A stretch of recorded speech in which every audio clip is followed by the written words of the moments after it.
Hi, everybody. So I'm just checking to see that that is working.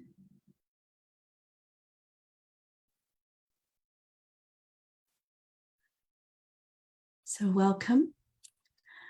And for those of you who are my Jewish friends and who are currently fasting for Yom Kippur, then I wish you a good fast. I've just come out of my fast.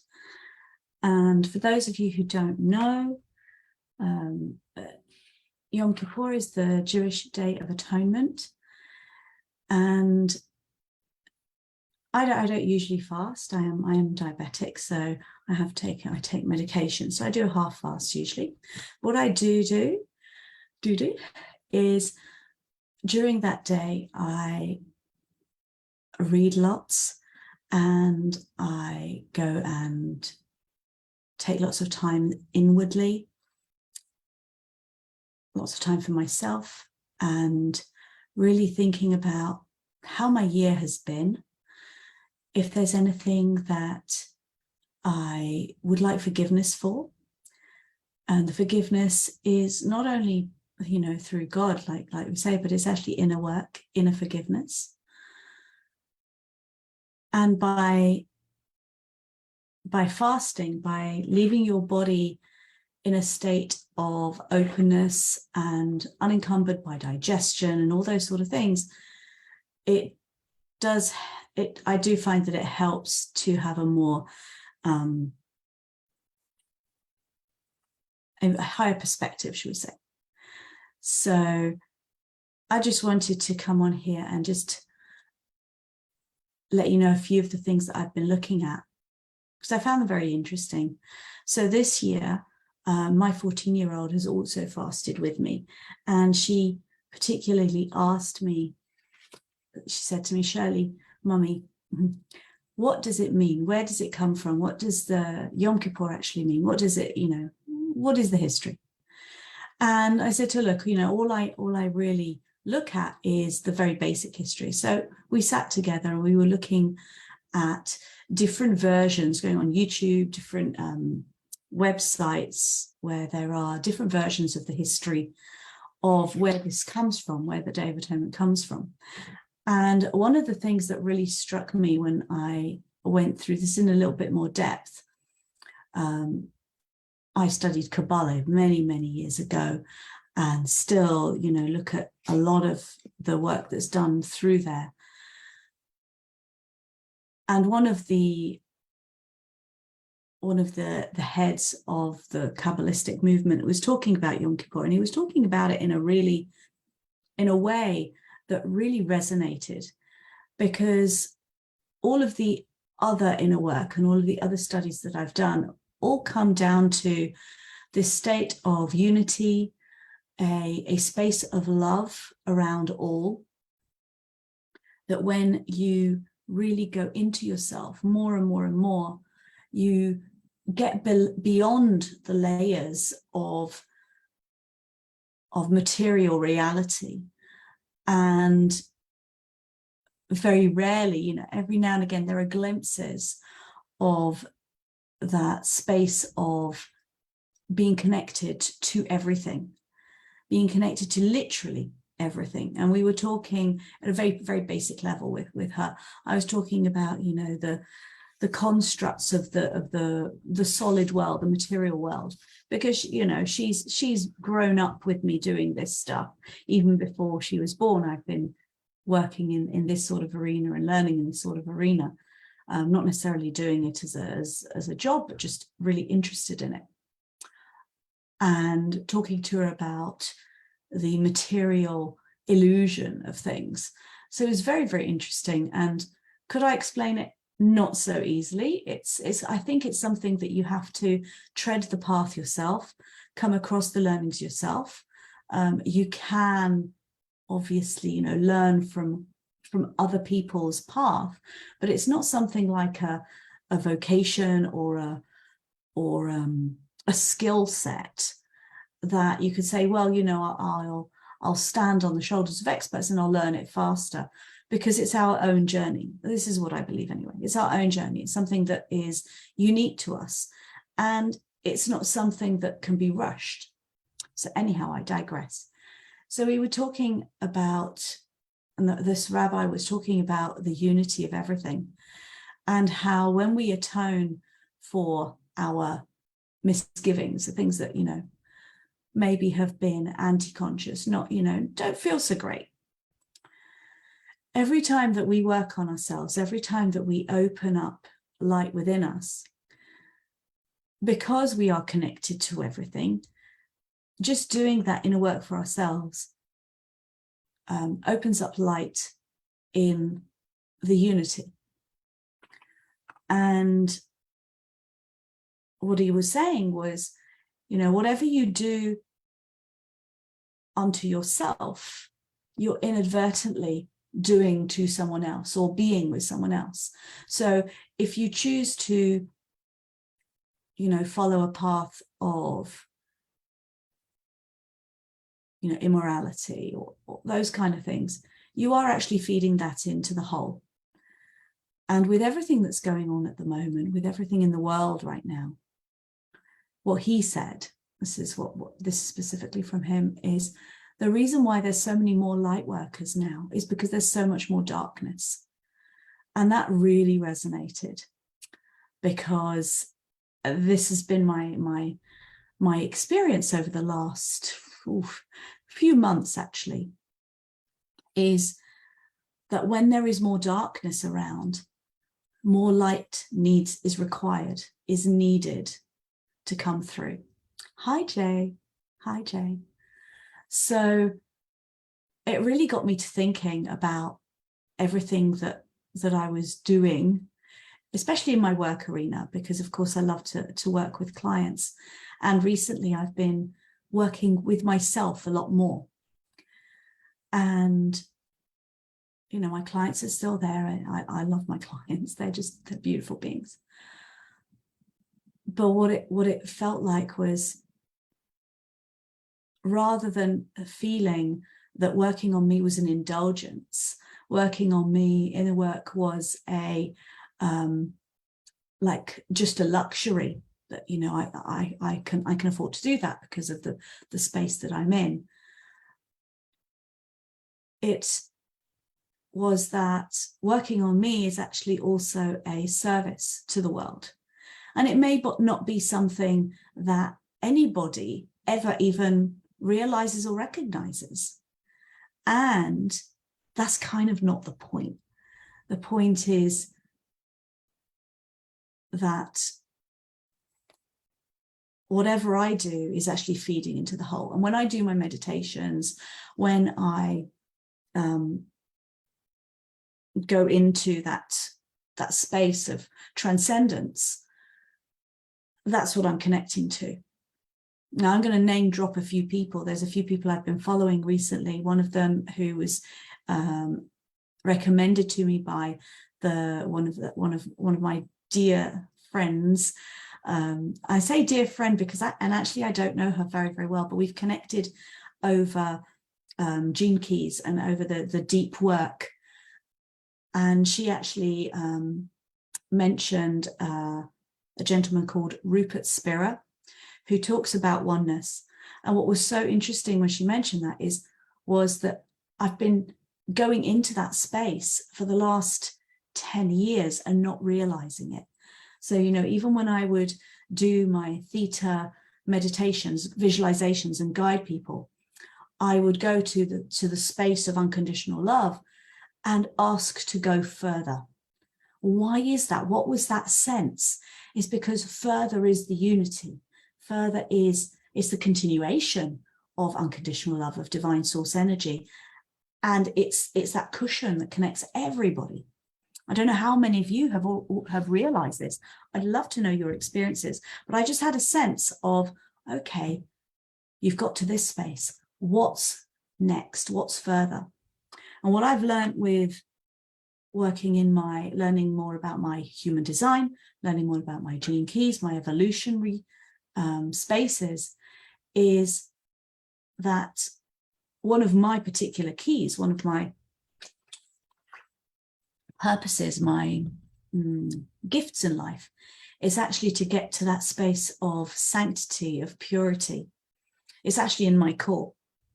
So it's no wonder that I'm constantly seeking to look for mysteries and whatnot. And I've got some really odd other things going on in you know, anybody who wants to find out more, you're welcome to contact me, and I'll just send you where you can get your free profile.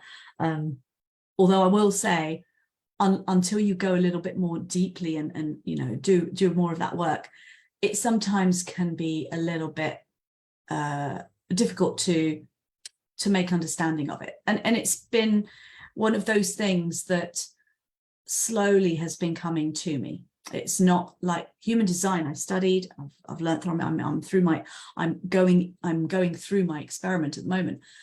But what I've always realized is that human design is great, but it does tend to be a conclusion.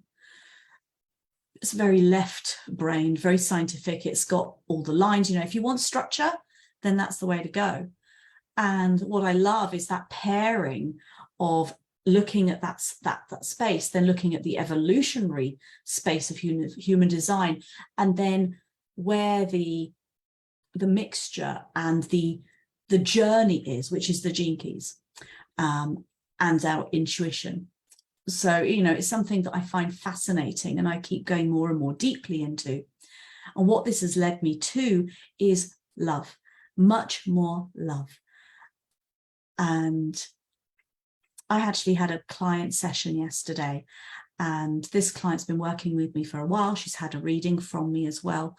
And she said, your energy is so different now from, and when I did the reading, it would have been about 6 months ago.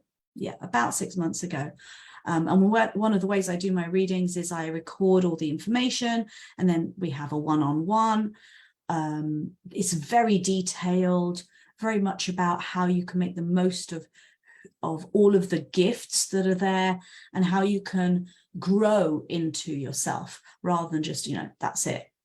But what she said is the energy, my energy is very different. And I've been noticing that. And what was interesting was that I'd been trying to get back to that old energy. What I hadn't realized is through the void, which many people are going through this journey, it wasn't that I'd lost myself, it was that I was finding new depths to myself. And one of the biggest parts of what a projector, for example, in human design seeks is peace. And the energy that I was emanating for her was peace. Now, that may not be the energy I emanate everywhere, but it just was very interesting how, you know, she was saying the energy is very different. There's a lot more acceptance rather than fixing, allowance, going deeply and allowing the somatic reflexes, the body. And the reason for that is because I'd been so disconnected from my body previously. I thought I had been connecting to it, but because my body had held so much pain in the past, I mean, immense amounts of pain. I used to jokingly say to my husband, you know, that I have a very high pain threshold. And he'd be like, no, you're a wimp. I said, no, because actually I'm living with pain every single day. So it kind of like, those who watch the Marvel movies, and in the Avengers, she asks Bruce Banner, the Hulk, what's your secret? Because he could turn it on and off. And she said, you know, how have you quelled the anger? And he said, the secret is I'm always angry. Well, it was the same kind of with me, you know, the secret is I'm always in pain. So my pain threshold is high. However, that's not very serviceable when we want to connect with our heart space. Our heart space is inside our body. So if we cannot connect with our body, then how can we possibly connect with the heart space? It's, you know, it's kind of an outside in connection rather than a being within, an embodiment connection. So, and that's what had changed, is that I've been going through healing my body, releasing trauma from my body, realizing all the abuses that I myself had inflicted on my body through judgment and harshness in the past, but also being okay with that and seeing the gifts of that, because there are always gifts in any area. And I know that, you know, most people wouldn't want to hear that because it is so painful. But what if we can acknowledge that pain? We can acknowledge what we're going through and then unlock the gifts within it. You know, because I've gone through certain things, when clients come to me, I wouldn't say an understanding, because everyone's experience is totally different, but I suppose a space to hold them that is of acceptance for them and everything that's going through with them. So this has all unfolded, all of these realizations, through this Day of Atonement, through this fast day. And I really just wanted to come on here and share that with you. I do have something that I would like to offer. If it's something that resonates with you, I rarely do these. Those of you who know me will know that I generally only do deep dive healing packages, because I believe it takes time and there's a journey. But often there is one key, there is one thing that can actually make a huge difference. Doesn't mean that you're healed, doesn't mean that you are, you know, fixed, because I don't believe that that's, you know, that's our aim. So I am doing for the next, I don't know how long. I'm not gonna put a time limit on this, actually, because I really would love for people to be able to experience this if it's suitable for them. And if you haven't had a healing session with me, a clearing and healing, you know, reach out. I can certainly put you in contact with some of my clients who are happy to let you know what a little bit of what their experience was with me. You can also look on my page, my website. There's testimonials on my Facebook page, or you can just feel my heart and feel my energy now, and know if it's for you. Know if it's for you. So these one-off sessions are available now. If that's something that you have been thinking of and you're just like, oh, I really don't fancy a package, I just want to see what it's like, then please do contact me. I do have space at the moment. And yeah, just contact me if it resonates with you. So these are single sessions. They usually last around 90 minutes. And within that container, it's a container to be heard, to be deeply seen.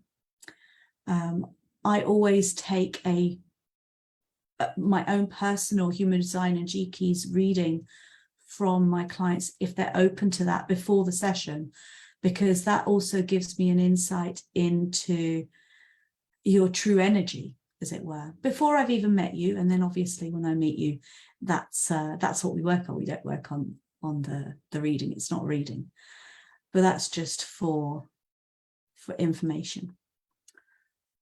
So if that resonates and it's something that you would like to experience, let me know. If anything in what I've said to you touched you, resonated, or you have any insights or comments, I'd love to open up this discussion, this conversation. So please do comment. And thank you so much. Thank you so much for being here. Thank you so much for listening. I know that time is so precious, and just the sheer fact that you may have watched this live, which is 20 minutes of your precious time, I really appreciate that. Thank you so much. And I'll see you soon. Bye.